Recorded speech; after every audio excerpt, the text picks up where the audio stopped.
મહત્વના સમાચાર 5ના પંચમાં સુરેન્દ્રનગરથી મળી આવ્યા છે કે સાયલા તાલુકામાં નાયબ કલેક્ટર દ્વારા પોતાના વિસ્તાર બહાર જઈ ગેરકાયદેસર કાર્બોસેલ ખનન સામે મોટી કાર્યવાહી હાથ ધરવામાં આવી છે।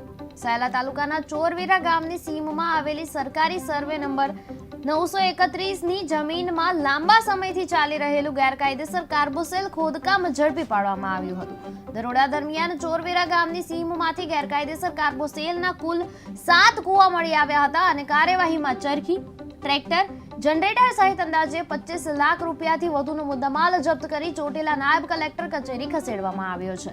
વધુ તપાસ માટે સ્થાનિક મામલતદારને બોલાવી મજૂરોના નિવેદન લેવામાં આવ્યા છે તેમજ ખોદકામ કોના દ્વારા કરવામાં આવી રહી હતી તેની તપાસ પણ હાથ ધરવામાં આવી છે।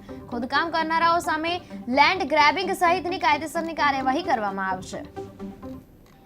આજે અમારી નાયબ કલેક્ટર પ્રાંત ચોટીલાની ટીમ સાથે અમો થાનગઢ અને મૂળી તેમજ સાયલા વિસ્તારની ફેરણીમાં તપાસણીમાં હતા ત્યારે હકીકત સામે આવી કે સાયલા તાલુકાના ચોરવીરા ગામે ખનન પ્રવૃત્તિ ચાલુ છે, જેને ધ્યાને રાખી અને આકસ્મિક દરોડા પાડતા ચોરવીરા ગામે સરકારી સર્વે નંબર 931 ઉપરથી કુલ 7 ગેરકાયદેસર કોલસાના કૂવા લાઈવ છે એ જપ્ત કરવામાં આવેલા છે અને ત્યાંથી આ સર્વે નંબર ઉપરથી જુદી જુદી જે મુદ્દામાલ જપ્ત કરવામાં આવેલ છે, જેમાં 3 ટ્રેક્ટર છે, 2 જનરેટર મશીન છે, 8 ચરકી છે, 8 બકેટ છે, 4 બાઇક છે અને 100 મેટ્રિક ટન કોલસો છે।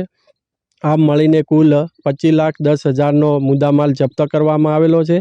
હાલ આ કોણ ખનન કરાવતું હતું તેના આઈડેન્ટિફિકેશન ચાલુ છે।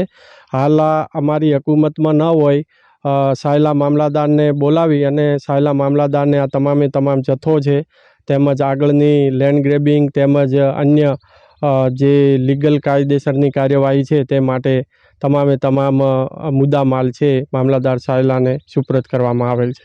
સાહેબ, મજૂરો કઈ આમાં? હા, આમાંથી 30 મજૂરો છે એ કૂવામાંથી પણ રેસ્ક્યુ કરવામાં આવેલા છે।